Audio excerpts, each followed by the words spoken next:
There's nothing more intoxicating than the mound of emotions and sensations that is high school football in Valdosta. Friday night is the sound of the crowd, the pride of the community, and the anticipation of the game ahead. There is no feeling like it. This is what these athletes play for. They're playing for that emotion, for that brotherhood, and for the chance to put on that Wildcat jersey and take the field. With each game in Bazemore-Hyder Stadium, the next generation of football players continue to craft their own Wildcat legacy while sticking to the traditions that built the program.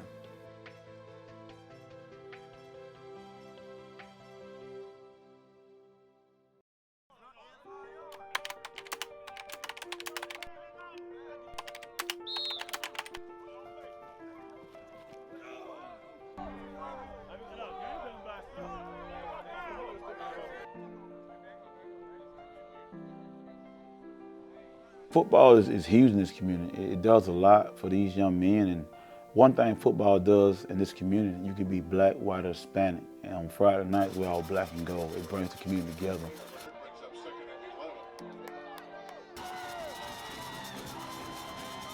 You know, it's a religion. It might be the Lord and then football like 1 and 1A. It's kind of cool how football kind of obviously sports unifies, but football is just so popular. It's just that togetherness and that unity that the sport brings. I think that, you know, and obviously with parents and that, it just all just ties everything together. And I don't know what it is, but it's really special.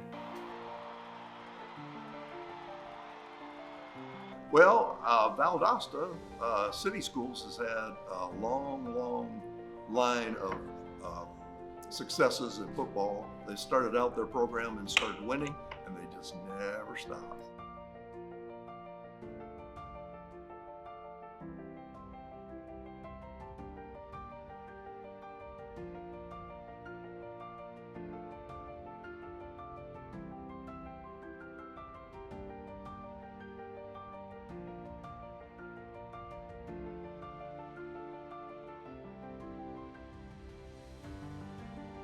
It didn't take long for the success down south to attract major attention.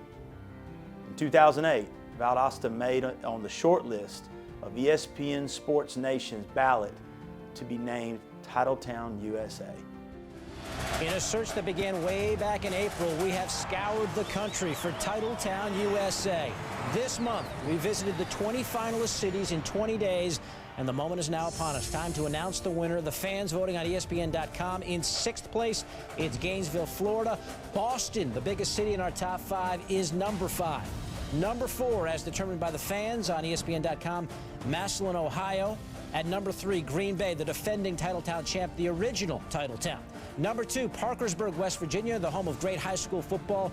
But the voters have spoken on ESPN.com. The winner is Valdosta, Georgia, picking up over 29% of the vote. Here's a look back at what makes Valdosta Titletown, USA. Valdosta, Georgia is Winnersville. It's a pigskin powerhouse. It's Valdosta High School. No team in the nation has won more high school games. And Valdosta celebrate another state championship. It's 838 victories, 6 national, and 23 state championships. It's Lowndes High School, with 3 of the last 4 state football titles.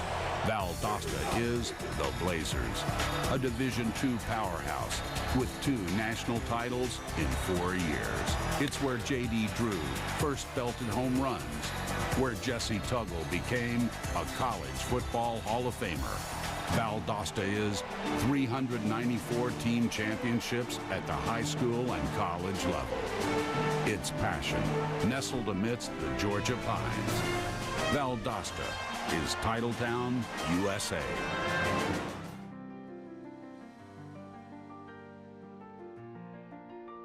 Yeah, so it was pretty cool, man. Just to have ESPN coming to the city, man. There was a lot of people excited. You know, of course, we're full of tradition here. Valdosta State football, Valdosta High, Lowndes, Valwood. I mean, we just got some really great schools, really great athletic programs going on here. And it was just exciting in 2008 to just have them come. And actually, I had another restaurant at the time, and some of those folks actually came and dined in with us then. So it was awesome. Yeah, I was getting the paper every day, and once I saw that, I was like, wow, okay, cool, because I lived by ESPN, so I knew how much success we had here. So for us to beat out, you know, Boston and New York and like all these big cities, I thought that was really cool, and I'm surprised it's stuck this long. I mean, it's become like kind of a, you know, almost you could print 1 million T-shirts off it, really. Well, this is title town. I mean, football is king here a long time, it's tradition, and Valdosta High School is the winning high school in the nation. And Valdosta and football means a lot to this community. Any race, any generation, football is great. And on Friday nights, I mean, I've coached college football, I've been around football, but there's nothing like Friday night when your team is winning. Beyond the wins and the national recognition, what continues to set the Wildcats apart? Some will argue it's the coaches or the path athletes follow to become a Wildcat, but many feel it has to do with Valdosta's commitment to their beliefs. So somebody, our Father, who art in heaven, hallowed be thy name. Thy kingdom come, thy will be done, on earth, as it is in heaven. Give us this day, our daily bread. Forgive us our trespasses. We forgive those who trespass against us. Lead us not into temptation, deliver us from evil. God's kingdom, power and glory, forever. Amen. What you try to teach the young man of spiritual life and prayer. In my household, my wife, she believes in it. We believe in it together as parents, and I think as parents, I'm a parent to these young men. I got to show them that, you know, it's a higher life and a spiritual life, and win or lose, we're going to come together. We're going to thank God for being healthy, for winning or losing, or just the opportunity to play the game. I think it's just religion is kind of where your moral compass starts. Obviously, being in kind of the Bible Belt, you know, it's really important to have that, and a lot of people, regardless of, you know, whatever they do in their personal lives, it always kind of comes back to that, and I've found that it's a big part of football as well.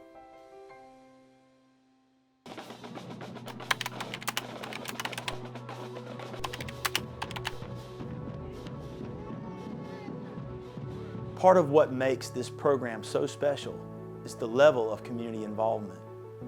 Beyond attending all the games and filling the stadium, community members and the Touchdown Club work together to continue the tradition of the Feed the Cats program.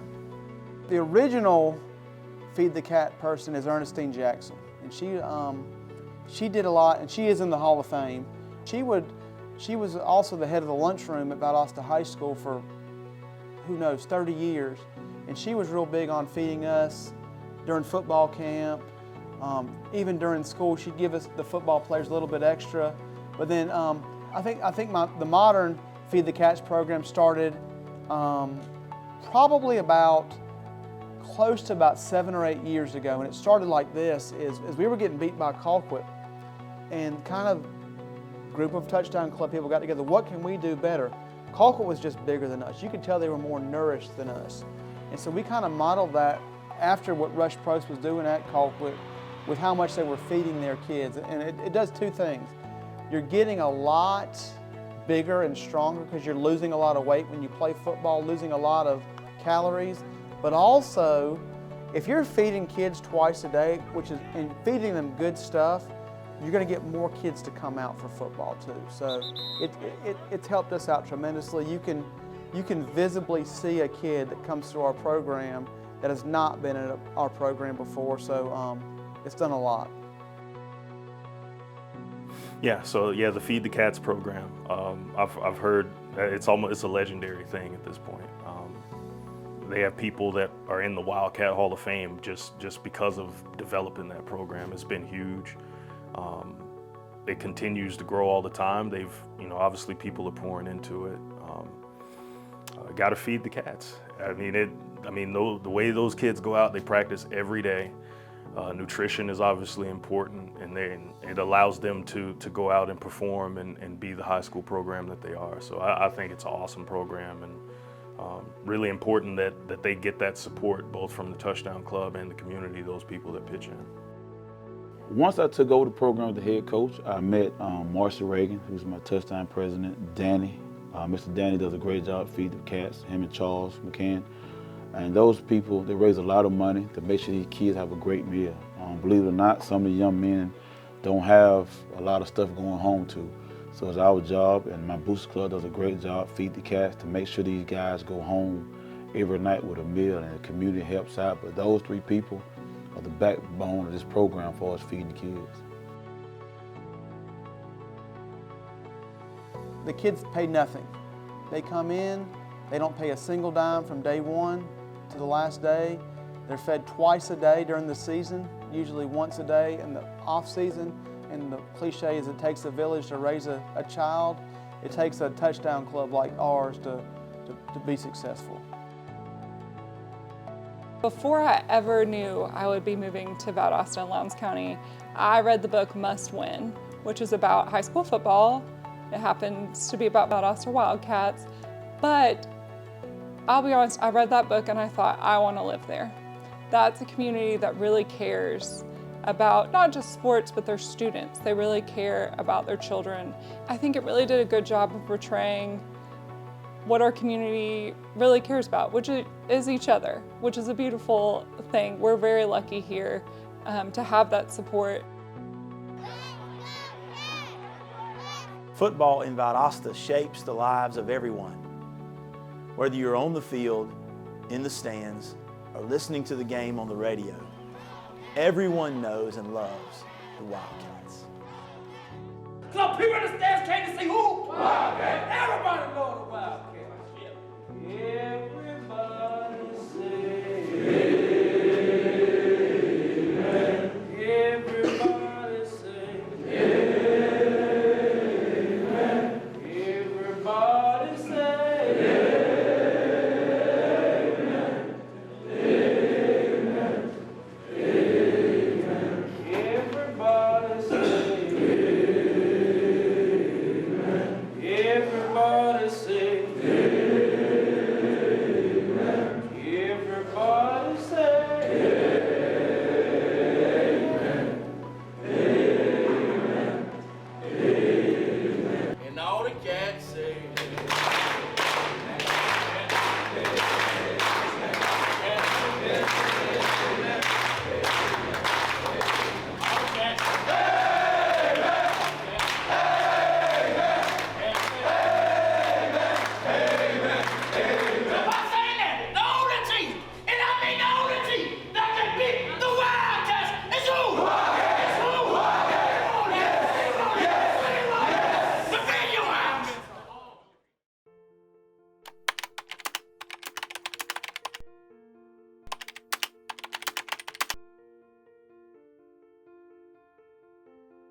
Growing up, there were three paths. You could either go YMCA, Boys Club, or Pineville Youth. Starting at those young ages, we'd start running the plays that the varsity guys ran. And so by the time we got to middle school into high school, it was down pat. You knew what you were doing.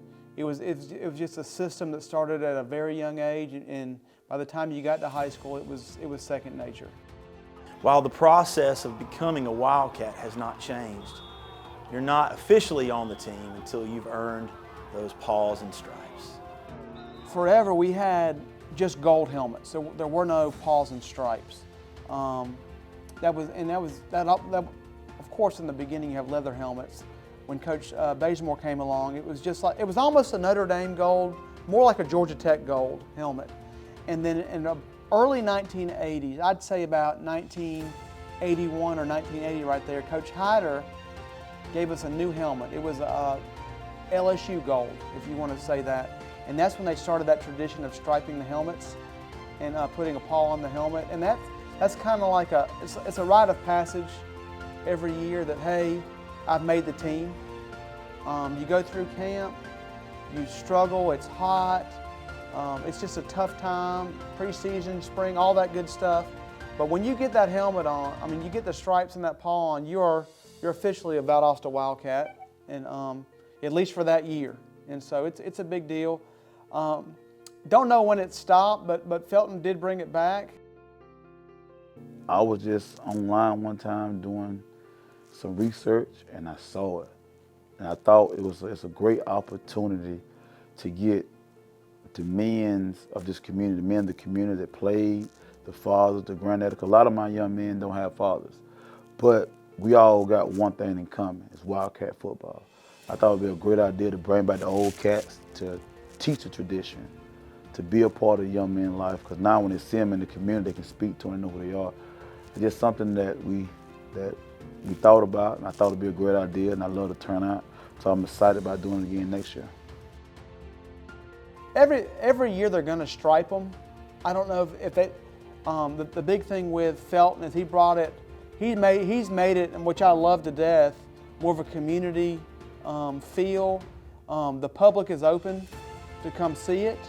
Former Wildcats are invited, family members, and so it was pretty neat seeing this past year fathers help their sons stripe their helmets. Pretty big deal. It's a big thing, and obviously, you know, with Coach Felton bringing it back, there's a lot of things that he's wanted to bring back to the program that a lot of coaches have wanted to bring back to the program and haven't had the opportunity. So to see him bring that back is really cool, just because I think a lot of people have kind of lost sight of what it means to be a Wildcat, and he wants to bring that back and instill that in the younger kids and kind of give them something to strive for and create a standard. And if you've talked to him, he always talks about the standard is the standard, and that's from, you know, from what they do on the field to how they carry themselves off the field. That also generates winners, and the pride that these young men take of having that paw in the helmet, the stripe, wearing that black and gold is this generational pride. And it's tradition, like things they do, like the circle on game day. It's one thing that'll never change with the head coach. Running 100 yards out for warm-up, it's a traditional thing. It's a lot of pride and tradition in Valdosta, things that'll never change no matter who's sitting in this seat with the head coach.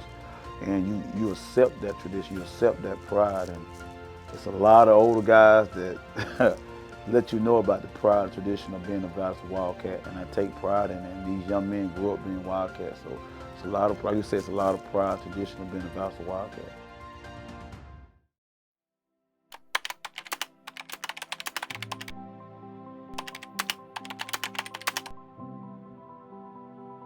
Before Valdosta was Titletown or Winnersville, it was just another school in America that loved football. But the Wildcats weren't the only ones in town. Just down the road was Lowndes High School, home of the Vikings. Lowndes opened its doors in 1966 and had its first football game in 1968. The Vikings decided to take on the Wildcats the same year, and the crosstown rivalry was born. It was not a rivalry before '77 because Valdosta won every single game between Valdosta and Lowndes on the football field prior to 1977. Joe Wilson changed everything. Of course, he was a Valdosta High graduate, used to coach basketball for Valdosta High, and then moved to Lowndes to coach football. And I think he changed the era, the aura of Lowndes High School football because he wanted to make Lowndes High School a winner, and he did that, and the Vikings have been basically a winner ever since. This winning mentality is what eventually led to the creation of the term Winnersville, and later on became the title of the yearly game. I became a sports editor of the Valdosta Daily Times in 1976. And in 1977, all the teams in Valdosta and Lowndes County were winning. Of course, the Cats always had a great football tradition. Buck Ballew's the quarterback that year. They played in the state championship game. Lowndes was coming on. Joe Wilson had started at Lowndes as the head coach out there for the football team. They beat Valdosta for the first time in '77 in the famous 7-2 game. Valdosta State athletics, always very strong. James Dominy was the head coach of the basketball team. Tommy Thomas, the head coach of the baseball team, had very good seasons. But the main thing was, in Atlanta had some losing teams at that time, and they were calling Atlanta Losersville. I said, well, if Atlanta is Losersville, then Valdosta has got to be Winnersville, baby. As the biggest game of the season approaches, the excitement and anticipation for the game grows, and fans everywhere make sure you know who they're rooting for. You'll start seeing the car flags. You'll start seeing it just has you can just feel it in the air. It kind of hits at that right time where it's just starting to cool off a little bit. Start seeing people with their shirts. It starts there, and then the closer you get to the game, more people you start seeing the people, oh, I got 2 tickets, who's trying to get to the game? And you have people scalping and that kind of thing. So you start to hear it all from Monday to Thursday, and then the game starts. What started as a friendly matchup of 2 teams turned into a week-long celebration involving the community, fans, players, and coaches. The game would never be the same. From the Winnersville Trivia Night to the increase in Viking and Wildcat apparel across town, this competition is comparable to some of the top rivalries in all of football. It's Georgia, Florida. It's Auburn, Alabama. It's that kind of rival, that kind of tense, and I love it. I mean, this year, we was able to win, but it was like 14,000 people for a high school game. It's amazing, the tension of the other school and us. I just love it, and it's a big-time game, big-time football.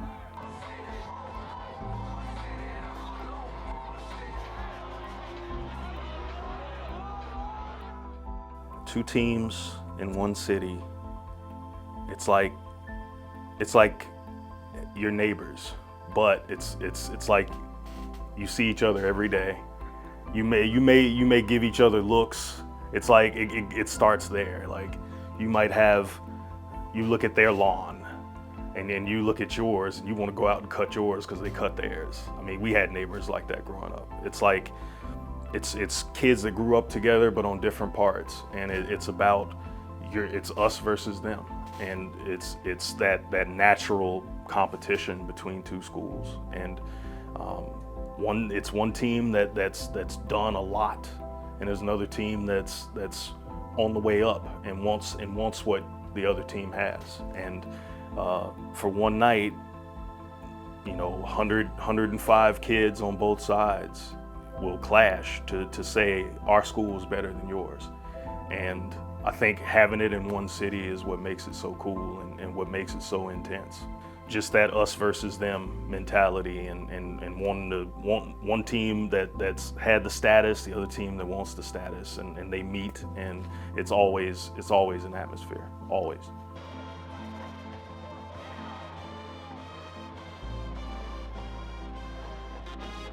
Electrifying. It's the tension in the air, the crowd. It's awesome. I just love it, man. Being a high school coach, being able to be a part of that kind of game, I can't just express how thrilling it is, and it's just electrifying. Tonight we have a special football game, not just because it's the Winnersville Classic, but for the first time in many, many years, we have both teams in the same region again. Valdosta is having its best start in many, many years. Yes. As a matter of fact, they're 6-0 for the first time since 2014.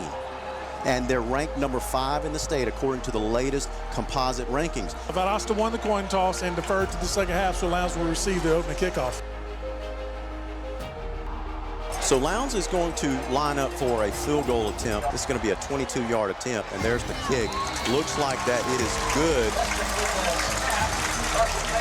And with 8:46 left in the first quarter, Lowndes strikes first with a field goal. They're up 3-0.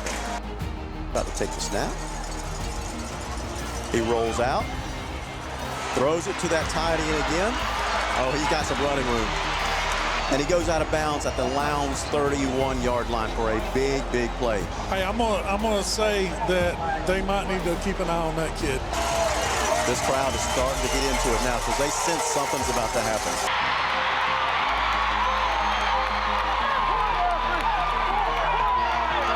Guys, with 5:05 left in the first quarter, Valdosta takes the early lead 6-3.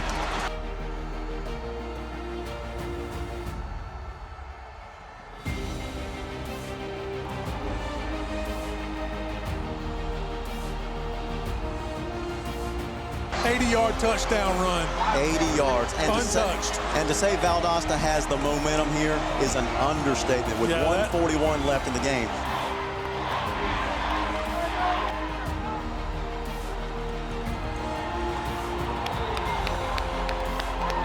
And there's times run off the clock. And Valdosta has won the Winnersville Classic of 2022. Tradition. It's the sacred asset woven into the fabric of all that we are. And it lives here, in Valdosta, in the walls of the great Bazemore Hyder Stadium, to be remembered, to be respected, and to those that oppose, to be feared.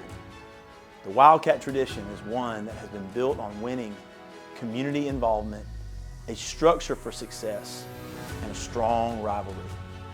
Within the sights and sounds of a Friday night in the fall, tradition lives in Wildcat Nation.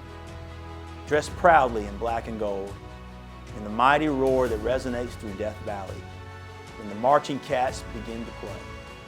Tradition lives in the legends that once walked these grounds, in those who wrote our history as champions. Tradition lives in the hardware and the ring worn in honor by alumni, and the trophy hoisted proudly by champions. In each and every moment, we witness greatness. Tradition lives here and is forever VHS.